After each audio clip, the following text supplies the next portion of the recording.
Hello student, I am Ankur Kumar Saxena. Welcome fourth part of Coordinate Geometry chapter 3 class ninth. Let's take an example.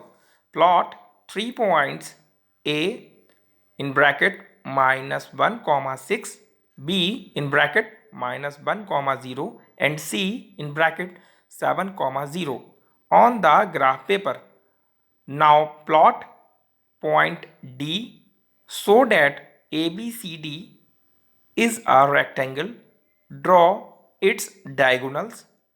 Write the coordinates of point of intersection of diagonals. जैसा कि example में हम ये बात समझ पा रहे हैं कि किसी भी रेक्टेंगल के हमें 3 पॉइंट दे दिए हैं जो कि हमें पता है, और फोर्थ वर्टेक्स यानी डी, उसके कोऑर्डिनेट भी हमें फाइंड आउट करना होंगे। ठीक है, प्लॉट पॉइंट डी ये हमें फाइंड आउट करना होगा। साथ ही डायगोनल जब हम ड्रॉ कर लेंगे तो पॉइंट ऑफ इंटरसेक्शन जहां पर होगा उसके भी कोऑर्डिनेट हमें फाइंड आउट करना है। Let's take a solution. जैसा कि ग्राफ पेपर पर आप इस वक्त देख रहे हो, ए बी सी तीनों ही पॉइंट हमने प्लॉट कर दिए, और जब ये पॉइंट हम प्लॉट कर लेंगे, पॉइंट प्लॉट करना आपको आता है बेटे एक्सिस पर भी और क्वाड्रेंट में भी। जब आप इन पॉइंट्स को प्लॉट कर लोगे तो सबसे पहले आप ए से बी को मिलाओ। जैसा कि आपने देखा, with the help of scale and pencil आपने ए से बी को मिलाया, एक वर्टिकल लाइन आपको मिल जाएगी। बी से सी को मिलाने की कोई ज़रूरत नहीं है क्योंकि वो तो हमारा एक्स एक्सिस पर ही है। और इसके बाद हम सी पर स्केल को कुछ वर्टिकली सेट करेंगे जैसा कि आप देख रहे हो, और एक लाइन हम ड्रॉ कर देंगे, खींचेंगे, वर्टिकल लाइन खींचेंगे सी से। उधर दूसरी तरफ हम पॉइंट ए पर स्केल को हॉरिजॉन्टली सेट करेंगे यानी लेटी हुई अवस्था में, और एक दूसरी लाइन ड्रॉ करेंगे, और ये दोनों ही लाइनें एक दूसरे को डी पर कट कर देंगी। तो इस तरह से वर्टेक्स डी हमें मिल जाएगा जिसका कोऑर्डिनेट आप देख पा रहे हो 7,6 आ गया है। इसके बाद ए सी ज्वाइन कर दिया, बी डी ज्वाइन कर दिया और डायगोनल्स हमें मिल गए हैं।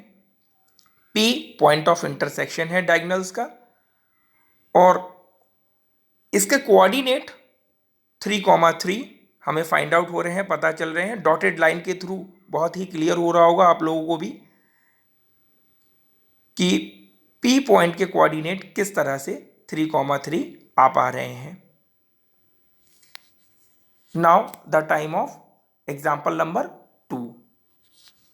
Plot a point A in bracket -3,6 on the Cartesian plane. Now change the sign of both coordinates of point A and call it B. Plot B.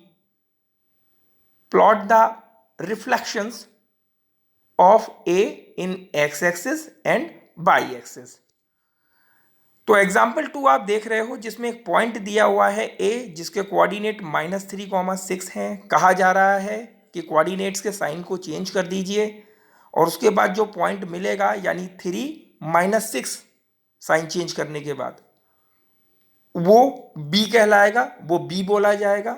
इतना काम करने को कहा जा रहा है। और उसके बाद ये भी कहा जा रहा है कि ए पॉइंट का रिफ्लेक्शन यानी मिरर इमेज हमें एक्स एक्सिस और वाई एक्सिस में बताना है।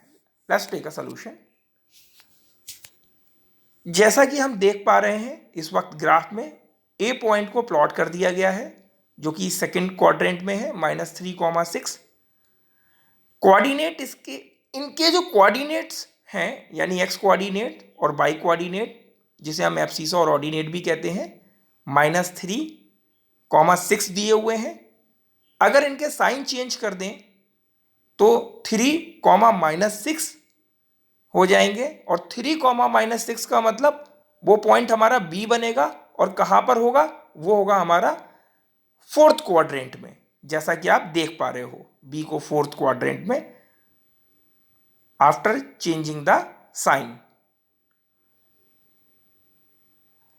तो एक पार्ट इस तरीके से इस एग्जाम्पल का हमारा कंप्लीट होता है। अब इसके बाद हमें क्या करना है, ए पॉइंट का रिफ्लेक्शन या mirror image in x axis में निकालना है। और मिरर इमेज का वीडियो आपने स्टडी किया हुआ है। जब मिरर इमेज एक्स एक्सिस में निकालते हैं तो इसका मतलब बाई हमारा क्या हुआ, फालतू हो गया। तो बाई में हम क्या लगा देंगे, कांटेदार तार लगा देंगे। और बाई में जब बाई एक्सिस पर जब कांटेदार तार लग जाएगा तो हमारे लिए जो क्वाड्रेंट 1 और 4th है वो यूजलेस हो जाएगा और सिर्फ एक क्वाड्रेंट हमारे लिए 3rd बचेगा। तो पॉइंट ए की mirror image in x axis कहाँ पे होगी, 3rd क्वाड्रेंट में होगी। और 3rd क्वाड्रेंट के साइन क्या होते हैं, दोनों ही निगेटिव होते हैं। तो इसका मतलब ए डैश जो आप देख पा रहे हो ये मिरर इमेज है पॉइंट ए की इन एक्स एक्सिस में, और इसके कोऑर्डिनेट -3, -6 होंगे। वहीं दूसरी तरफ अगर पॉइंट ए का mirror image in by axis की बात करें, अब बाई एक्सिस में जब बात करते हैं तो फालतू क्या हो गया, एक्स एक्सिस हमारा फालतू हो गया। अब की बार में यहाँ वेरीगेटिंग लगा देते हैं, कांटेदार तार लगा देते हैं। तो इस तरह से 3rd और 4th क्वाड्रेंट हमारे लिए यूजलेस हो जाता है और हमारे काम का कौन सा क्वाड्रेंट बचता है, 1st क्वाड्रेंट बचता है। और 1st क्वाड्रेंट के दोनों साइन पॉजिटिव होते हैं। तो इस प्रकार पॉइंट ए का जो मिरर इमेज बनेगा या रिफ्लेक्शन होगा वो 1st क्वाड्रेंट में बनेगा और जिसके कोऑर्डिनेट होंगे 3, 6, जिसे ए डबल डैश से शो किया गया है, जैसा कि आप देख पा रहे हो। इस तरह से इस क्वेश्चन का सॉल्यूशन भी आपको मिल गया। Thank you.